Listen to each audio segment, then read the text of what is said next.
मैं राहिला रहीम acid victim हूँ और 17 जुलाई 2015 को मेरे साथ ये वाक़या पेश आया था। और ये वाक़या दरअसल मंगनी हमने ख़त्म की थी, जिसकी बुनियाद पर ज़ीशान उमर जो कि पुलिस कांस्टेबल है, उसने ये एसिड अटैक किया था। ज़ीशान उमर जो है वो गुलशन इकबाल का कोई बहुत बड़ा मतलब कि गुंडा टाइप इंसान था, हमें नहीं मालूम था। वो इस चीज़ में हमारे पीछे लग गया था कि बस किसी तरह से इस लड़की को पाना है। तो उसने धमकियों के बुनियाद पर ये मंगनी तो कर ली थी, मगर ये मंगनी जब बाद में पता चला कि सिर्फ ज़ीशान उमर एक गलत इंसान नहीं, उसकी पूरी फैमिली भी गलत कामों में मुलव्वस है और काफ़ी लोगों का वो नुकसान पहुंचा चुके हैं। तो इस वजह से फिर डर और खौफ की बुनियाद पे हमने मंगनी ख़त्म कर दी थी। तेज़ाबगरी का जो मसला है ना कि इसका कानून नहीं है। बहुत से ऐसे एनजीओस हैं जो नहीं चाहते कि किसी को तेज़ाब की सज़ा मिले, क्योंकि अगर तेज़ाब की सज़ा मिलेगी तो सब एनजीओस ख़त्म हो जाएंगे ना। उसने सिर्फ मुझ पर नहीं, साथ मेरे भांजे पर जो कि 6 महीने का है और साथ मेरे भाई पे भी, हम तीनों पर ओपन प्लेस पर ये वाक़या हुआ था। एसिड अटैक के बाद भी मैं सबसे पहले मेरी बहनोई जो है वो मुझे पुलिस स्टेशन ले गए थे। वहाँ मैंने बयान दिया था कि ज़ीशान उमर ने मेरे ऊपर एसिड अटैक किया है। तो वहाँ पे भी मतलब पुलिस वालों ने कहा वो भी पुलिस वाला है, इस तरह हम पुलिस वाले उनके घर इस तरह नहीं जा सकते, कुछ हमारे पास मतलब कि होगा तब हम जाएंगे। मेरे वालिद जो हैं वो फ़ौरन उसके घर पे गए थे जब कार्रवाई स्टार्ट हुई थी। तो उसका जो भाई जो बड़ा है वो यही कह रहा है एसिड डाला है, कोई बड़ी बात नहीं है। काफ़ी लोगों ने बोला कि भाई आप इस केस को ख़त्म कर दो, छोड़ दो, कुछ दे दिला के भी, लेकिन नहीं, हम चाह रहे हैं इनको सज़ा दें, उनको सज़ाए मौत मिले, इनको तकरीबन उम्र कैद मिलेगी ना तो लोग इस चीज़ से फिर वो थोड़ा कतराएंगे।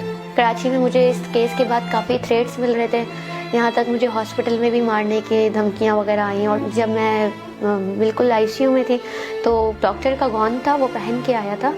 तो ये तो अल्हम्दुलिल्लाह मेरे भाई ने देख लिया था, बड़े भाई ने, वो दोबारा मुझे मारने ही आए थे, किसी तरह लड़की मर जाए और केस सारा ख़त्म हो जाए। तो डर और खौफ की वजह से ही हमने इस्लामाबाद में हमें मूव होना पड़ा। तो वहाँ मूव हुए, वहाँ पर मैंने खड़ी हुई कि मेरा केस यहाँ ट्रांसफ़र किया जाए।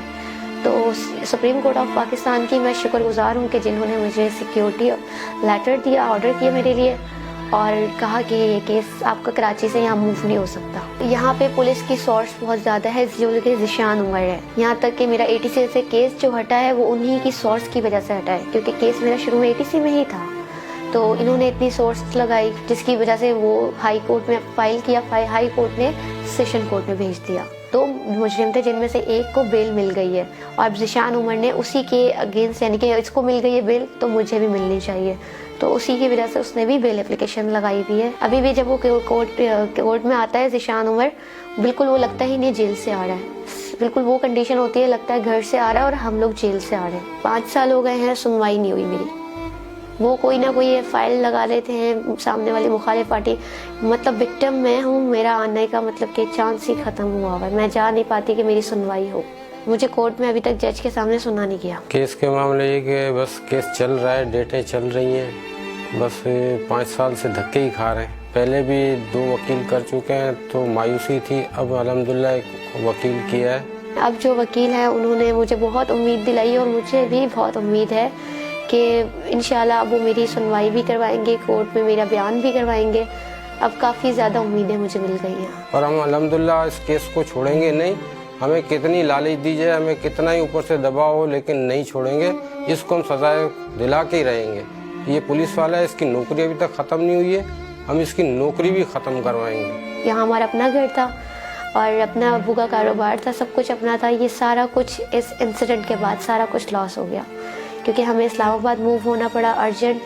तो हमने घर भी सेल कर दिया था और अब्बू ने कारोबार भी सारा ख़त्म कर दिया था। तो ये कि हंसती खेलती ज़िंदगी हमारी बहुत डिस्टर्ब हो चुकी है। एनजीओस आई थी मेरे पास जब फर्स्ट टाइम बच्ची को आगा खान के अंदर जो एक्सीडेंट हो गया था एक्सिड का, तो उन्होंने तो हमें कहा कि फाइल हमारे हवाले कर दें, बाकी हम जाने, हमारा काम जाने, आपने एग्रीमेंट पे साइन करना है। सर हम बेच रहे नहीं चाह रहे लड़की को, वो हमारी बच्ची है, हम उसका इलाज करवाना चाह रहे हैं। मेरी एक आई में विजन आई है, वो भी 30% आई है, और दूसरी आई तो डॉक्टर्स कहते हैं कि बिल्कुल डैमेज हो चुकी है, उसका कुछ नहीं हो सकता। पाकिस्तान में मेरे 2 ब्लड ऑपरेट हुए इस हवाले से, मगर वो डॉक्टर्स कामयाब नहीं हो सके। तकरीबन मेरी आगा खान में 9 सर्जरीज हुई हैं और फिर बाकी मेरी इस्लामाबाद में हो रही है। अभी भी स्टिल डॉक्टर्स कहते हैं कि नोज़ की भी अभी होनी है सर्जरी और फेस का लेज़र होना है, और बाकी जो है आई की तो मेजर सर्जरी है वो दोबारा करने को करेंगे, लेकिन 2 सर्जरीज हो चुकी है उसी आई के ऊपर।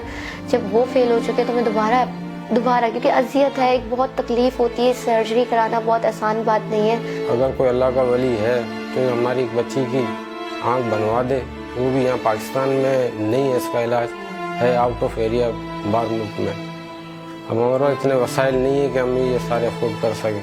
समटाइम तो ये लगता है कि मैं ख्वाब देख रही हूँ एक, और मेरा ये ख्वाब है कि अभी मैं उठ जाऊँगी नींद से और सारा कुछ पहले की तरह सब चेंज हो जाएगा, मेरा पहला जैसा फेज़ हो जाएगा। 5 साल गुजरने के बावजूद भी अभी भी उम्मीद है कि इंसाफ मिलेगा, और इसी उम्मीद पे मैं आज तक खड़ी हूँ। मैं अपने लिए नहीं खड़ी, मैं और लड़कियों के लिए खड़ी हूँ, क्योंकि मुझे लगता है कि मेरे मुजरिम को सज़ा मिल जाएगी तो मेरा चेहरा तो नहीं ठीक हो जाएगा, लेकिन इससे ये फ़ायदा होगा कि दूसरी लड़कियों की मैं आवाज़ बन सकती हूँ। तो मेरा यही अब मिशन है कि यहाँ पे मुजरिम को सज़ा दिलवाने का सबसे बड़ा मिशन है कि आगे लड़कियाँ सेफ हो सकें।